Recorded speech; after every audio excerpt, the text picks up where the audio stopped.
Evan Wolfson, Executive Director of Freedom to Marry and author of Why Marriage Matters, America, Equality, and Gay People's Right to Marry, which was published by Simon & Schuster in 2004.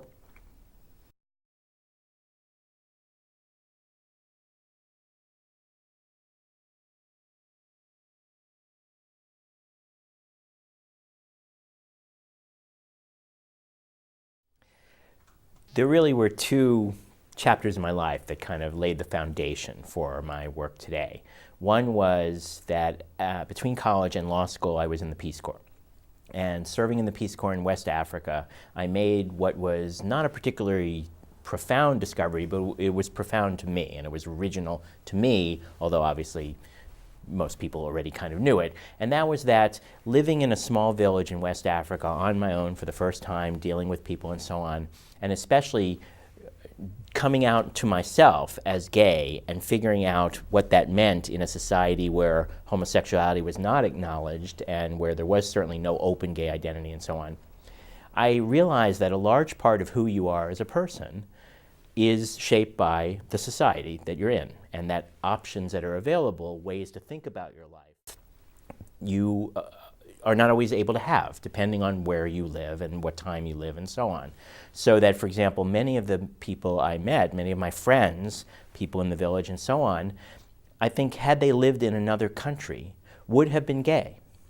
But because they lived in a society and in circumstances where it simply was not an option for them, whatever their own innate sexual orientation and identity and attractions and desires, their ability to shape an identity around it was simply not there. Again, not a particularly novel discovery, but it was a discovery for me at the age of 21 living in Africa. So when I came back from the Peace Corps with this awareness and understanding and went into law school, I, of course, immersed myself in the study of law, but I spent a lot of my time in law school actually figuring out what did it mean to be gay now back in the United States. What was my life as a gay man going to be?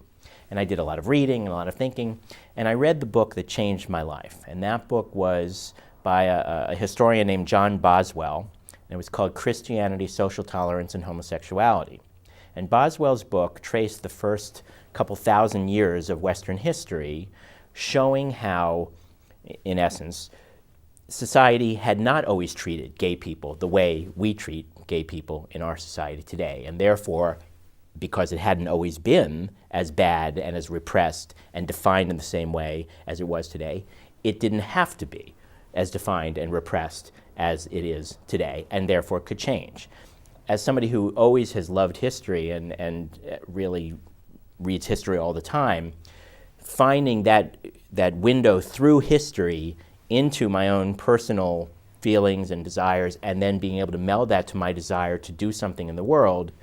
really reshaped my whole thinking about what I was going to do in my life. Because if this could be changed, it should be changed. And I found that through history. So building on that, and building on this lesson about the way you define yourself being shaped by your society,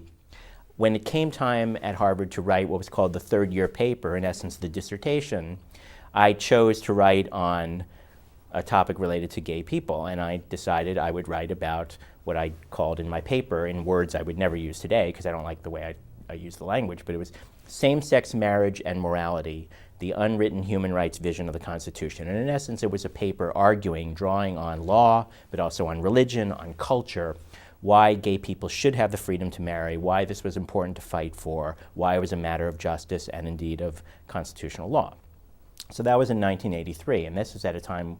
where no country in the world allowed gay people to marry, where the idea of what was not even yet called domestic partnership had only barely begun being developed. And I, in essence, have been working on the freedom to marry, as I now call it, really ever since. It was those personal experiences in my life, the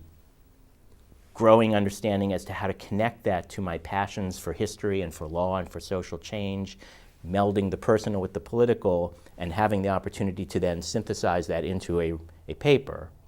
that laid the foundation for organizing my thinking on it, that launched me into the work today.